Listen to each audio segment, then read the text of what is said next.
Ladies and gentlemen, mythical champions are coming to Raid Shadow Legends, and most probably we are expecting them to come in-game tomorrow, or something is happening tomorrow in Raid Shadow Legends.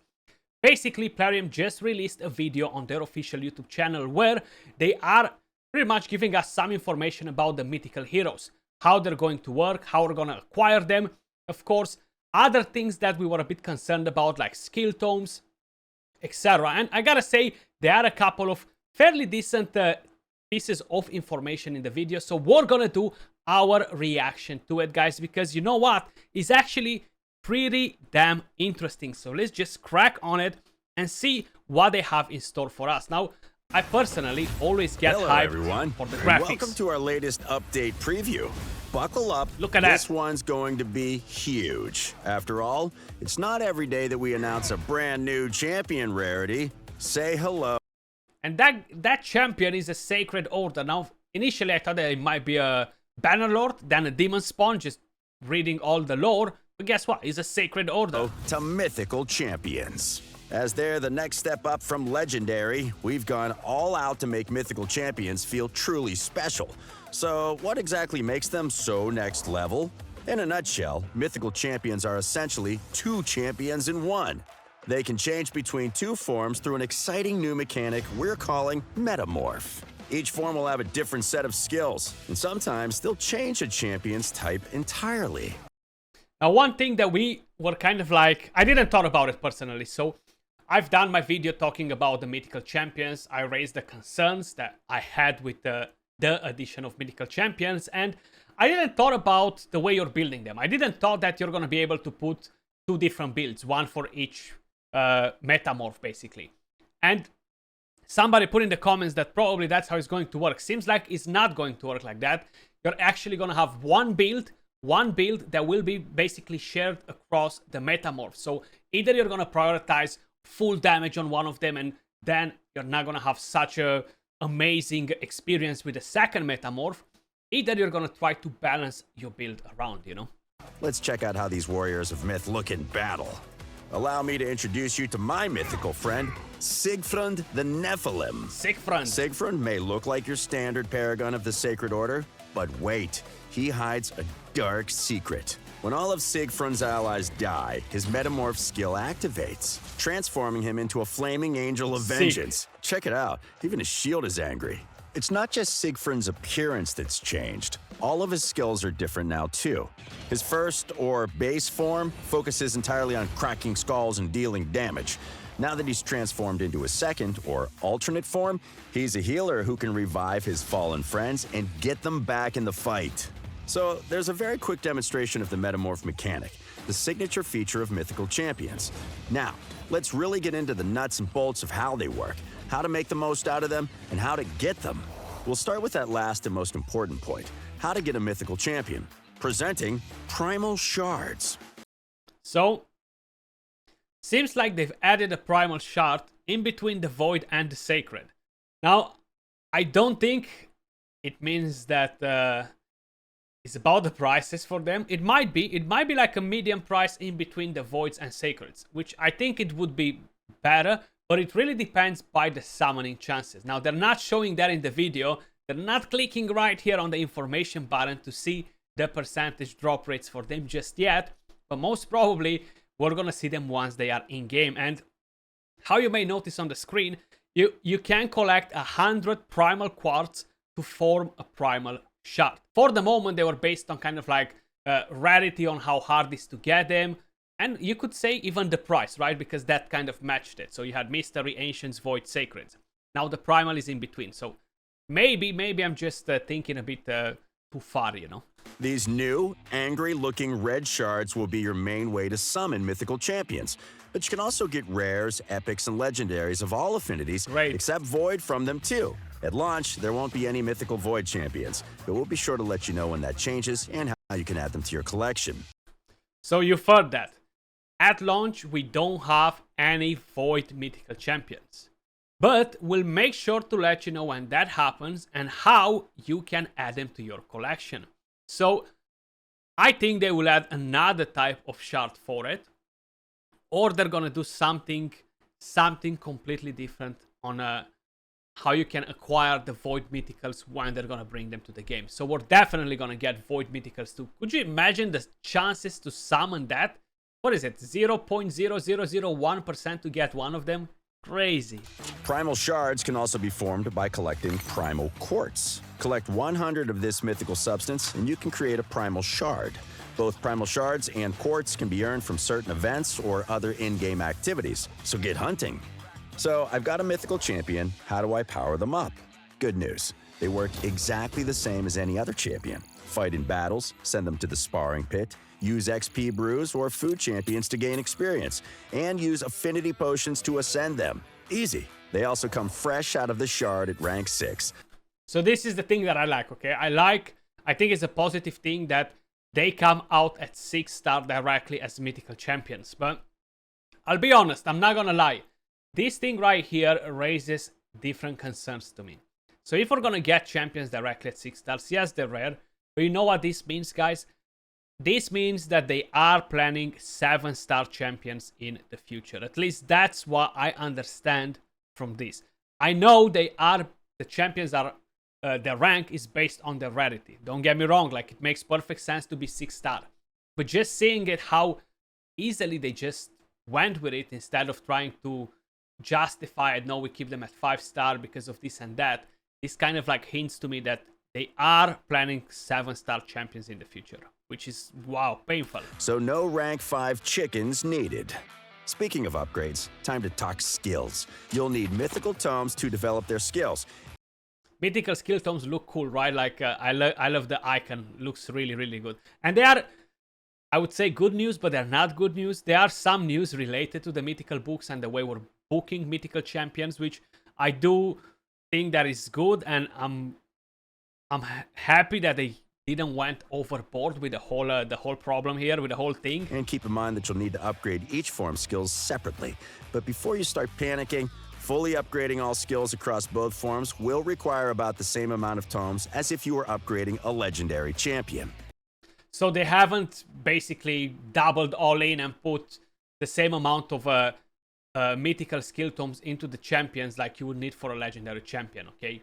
That's the good news about it, because how I mentioned before, I knew that you're gonna have to book up every single form separately. So if the champion has 10 skills, you're gonna have to book 10 skills. But what I assumed is that they will keep pretty much the same system like for legendaries, where you need probably 3, 4, 5 books per skill, you know?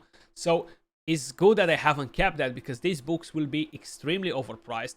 Probably will be extremely hard to put our hands on these skill tomes as well, you know, as just by playing the game. So I'm glad that they didn't went crazy with it.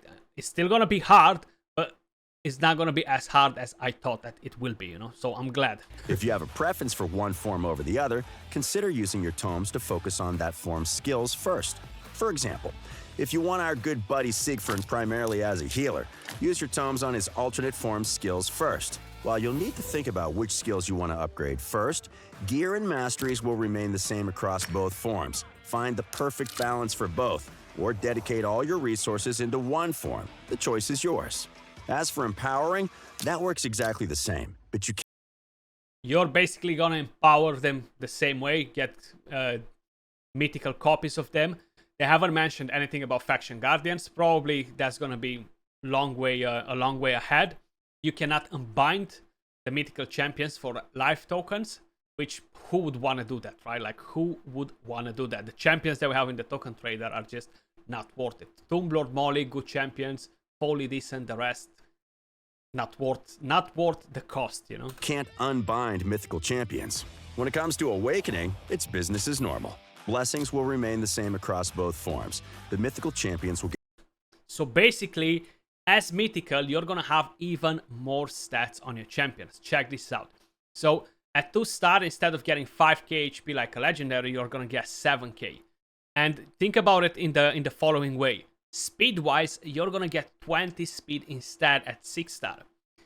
I bet it's gonna be extremely hard to get them, and they are actually mentioning that they won't be adding a wish list for a mythical, which anyway is pretty relevant, but we're not gonna have one for mythicals, you know. Get extra stat bonuses from them, since there will... Look at all that, man.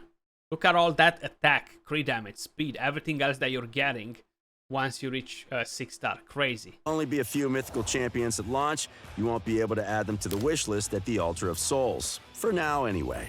That's the broad strokes covered. Let's jump back to the Metamorph mechanic for a closer look. We've already seen that each mythical champion will have 2 forms they can switch between. Here's the kicker. The way each mythical champion's Metamorph skill works can differ. Remember Siegfried, our friendly neighborhood flaming angel? His base form's Metamorph skill works like a passive and will only activate when all of his allies die. However, in his alternate form, Siegfried can activate his Metamorph skill like any other active skill, turning him back into his base form at the touch of a button. In general, most mythical champions will have Metamorph as a standard active skill, meaning they can change forms whenever they want. Cooldown willing, of course. Whenever a mythical champion uses their Metamorph skill, they'll get an extra turn and all of their skills will have their cooldowns reset, except for the Metamorph skill. Metamorph skills also can't be affected by masteries, artifacts, or anything else that might increase or decrease cooldowns. So, one thing that I mentioned before as well, Warlord, Yumeko, all these champions will not be effective against Metamorph, right? You're not going to be able to lock it out. But judging by what they just said right now, that they're going to be like simple active skills, that means that champions that will lock active skills will actually be efficient against mythical champions, and it won't allow them to change the Metamorph. So you can lock them with a Warlord, a Yumeko, and then lock their active skills with a debuff if you can drop it, and then you're basically blocking them on that Metamorph. So that's actually fairly interesting. Plus, there are a few more things that they are about to say right here, so let's jump into it. A couple more things to keep in mind for switching forms. Unless stated otherwise, you'll keep all buffs and debuffs when changing from one form to the other. Same goes for HP. You keep the same HP percentage across both forms, even if the max HP is different. However, shield buffs won't change their value. A 10k shield buff in base form will still be a 10k shield buff in alternate form. And finally, as the name suggests, mythical champions will always start a battle in their base form. With mythical champions, we're adding a whole new level of utility that players can use to their advantage. While they're very versatile, you'll need to think really carefully about which gear, masteries, and blessings suit your playstyle and team composition. We can't wait to see how these mythical champions shake up Raid. Be sure to keep an eye on the release notes and... So, you're gonna keep the buffs, you're gonna keep your HP, so... For example, the Orc champion is an HP attack-based champion. It has 2 different forms. One is attack, one is HP. They're all gonna start the fight in the standard form. You're gonna be able to use the skills or do whatever you want, then change form, gain the extra turn, move to the other skills. Now, the HP is gonna stay the same. So if you're gonna move from the attack champion that has 30k HP to the HP-based champion that can actually have, I don't know, 70, 80k HP, he's still gonna keep the 30k HP. And then it's going to be basically your job to heal him up with other champions to increase back the HP. So I feel like that's definitely a fair thing, especially to keep the buffs. It's going to be pretty strong, but it's better than to start with no buffs when you're changing from a Metamorph to Metamorph, you know. Check the news to see which events and activities will have Primal Shards or Primal Quartz as rewards. Which events and which activities will have Primal Shards or Primal Quartz as rewards. So, judging by what he said, I would expect to get one free or close to one free Primal Shard when they're introducing the feature. And then we're gonna have to grind our way to events, tournaments to get Quartz in order to be able to do summons. Now, what I've heard from the data mined info, this shard will have its own increased chances to summon. So basically, you're gonna have 2 axes, 10 axes on this as well, okay? So that's one thing to keep in mind. Probably not 10 axes early on, but it will have double chances. At least that's what the data mine information was saying. So probably when you get them, save them all up unless you're feeling super, super lucky. We're also planning a major new feature that will have a mythical champion as a reward. A massive feature, guys, coming to the game that will have a mythical champion as a reward. Definitely looking forward to that. I do hope that is a good mythical champion that will be useful for all the players, and hopefully something that most of the people will be able to complete. So I'm not expecting a newcomer to come to the game and bang complete that, but most of the people to be able to complete it in the future by playing the game rather than being a massive paywall behind gold 3 in live arena, for example, or something like that, you know. But I think you've had enough for today. And that's pretty much everything there is to know about. So that's everything that we know about the new coming mythical champions, guys, how they're going to work, and of course how you're gonna acquire them. Now, we don't know everything about how you're gonna acquire them. We don't know the drop rates for summoning or anything crazy like that, but I am definitely looking forward. It might happen tomorrow. They released on Twitter their official video saying 5th of September, Raid Shadow Legends, tons of juicy stuff in there. Now, of course, things they can get pushed back and stuff like that, so hopefully everything is on point for tomorrow, whatever they had planned. That was all for the video. Let me know your thoughts in the comments down below. These graphics, they always get me hyped. I don't know, these videos, they get me hyped. It might not be the best thing for the game. We're gonna have to see how it plays out. I've already shared my concern in a different video. Feel free to check that one out if you didn't have a chance to do it just yet. But that was me. Much love. Appreciate all of you guys watching, and I'll catch you all soon in the next video. Peace.